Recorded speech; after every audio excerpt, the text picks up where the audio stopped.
महामंत्र नवकार का दूसरा पद सिद्ध भगवान, जो सर्व कर्मों से मुक्त है, जिनमें रोग नहीं, शोक नहीं, दुख नहीं, दारिद्र नहीं, कर्म नहीं, काया नहीं, मोह नहीं, माया नहीं, ऐसे सिद्ध भगवान जिनकी श्रेष्ठ आत्मा सिद्ध शिला के अंदर विराजमान है, जो मात्र एक ज्योति स्वरूप है, ऐसे सिद्ध भगवान का रंग लाल है। हमें ये देखना है कि वो लाल रंग किस उद्देश्य से सिद्ध भगवान का है, लाल रंग की क्या विशेषताएं हैं। कहा जाता है कि लाल रंग जो सबसे ज्यादा अब ध्यान को अपनी ओर आकर्षित करता है, क्योंकि ये सबसे ज्यादा चमकीला है। लाल रंग आत्म चेतना को सबसे ज्यादा प्रकंपित करता है। उगते हुए सूरज का रंग लाल है। जैसे ही सूर्य उदय होता है कि संपूर्ण भूमंडल में जागृति आ जाती है।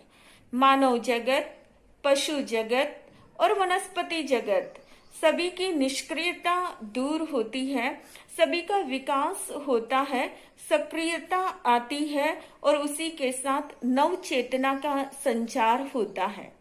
सिद्ध परमात्मा जिनका रंग लाल है, उनका भी हमारे ऊपर, आपके ऊपर, सभी प्राणी जगत के ऊपर अनहद उपकार है।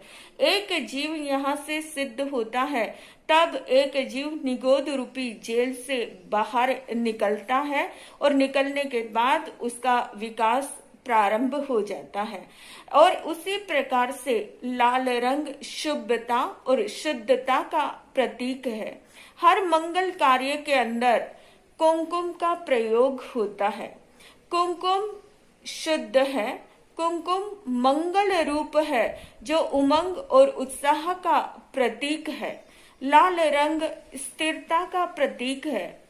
जहां भी कोई भी कार्य को स्थिर करना हो तो वहां लाल झंडा फहराया जाता है। ऐसे ही हम भी संसार के अंदर परिभ्रमण करते हैं और आप भी देखते हैं कि 2 दिन 4 दिन कोई इंसान बाहर रह जाए तो उसे अपने घर की याद सताती है कि मैं कब अपने घर पहुंचूं।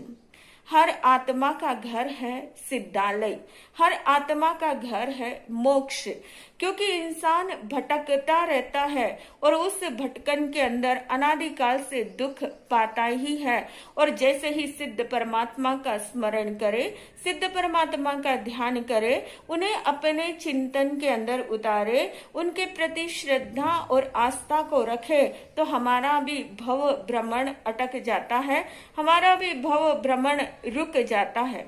लाल रंग शक्ति और ऊर्जा का प्रतीक है।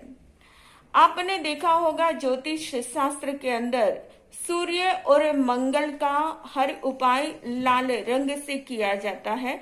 सूर्य जो ऊर्जा का प्रतीक है, मंगल जो शक्ति का प्रतीक है। सूर्य की जितनी ऊर्जा है उससे अनंत अनंत गुना ऊर्जा, अनंत अनंत गुना ज्यादा ऊर्जा जो है वो सिद्ध परमात्मा की है।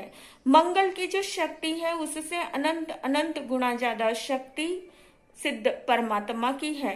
जैसे जैसे हम उनका स्मरण करते हैं वैसे वैसे हमारे भीतर हमारी आत्म शक्ति जागृत होती है, हमारे भीतर एक नव ऊर्जा का संचार होता है। लाल रंग मुक्ति का प्रतीक है। आपने देखा होगा जितने भी अस्पताल है, एम्बुलेंस के ऊपर और जितने भी डॉक्टर्स होते हैं उनकी गाड़ी के पीछे एक साइन होता है क्रॉस चिन्ह का, जो लाल रंग का होता है। वो एक प्रतीक रूप में है रोग मुक्ति का। ऐसे ही सिद्ध परमात्मा जो स्वयं सारे रोग और शोक से मुक्त हो चुके हैं, जब हम उनकी आराधना और उपासना करते हैं तो निश्चित रूप से हमारे भीतर भी वो शक्ति उद्घाटित होती है कि हम अपने जीवन के अंदर रोग और शोक से मुक्त हो सकते हैं। अरिहंत परमात्मा और सिद्ध परमात्मा, अरिहंत नहीं है तो कोई जीव सिद्ध हो ही नहीं सकता, और जितने भी सिद्ध हुए हैं उन सबकी पहचान कराने वाले अरिहंत ही है। ऐसे ही जैसे हमारे शरीर की रक्त कोशिकाएं दो प्रकार की होती है, एक श्वेत रक्त कोशिका WBC और दूसरी है लाल रक्त कोशिका RBC। इन दोनों का संतुलन होने पर हमारा शरीर स्वस्थ रहता है। ऐसे ही अरिहंत परमात्मा और सिद्ध भगवान की आराधना करने से, उनकी उपासना करने से, उनके ऊपर श्रद्धा और आस्था रखने से निश्चित रूप से हमारी आत्मा स्वस्थ रहती है।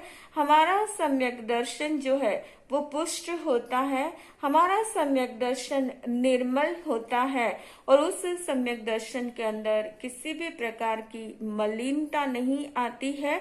हमारी बुद्धि सद बुद्धि बन जाती है, हमारी सोच जो है वो सोच और हमारी प्रज्ञा निर्मल होती है।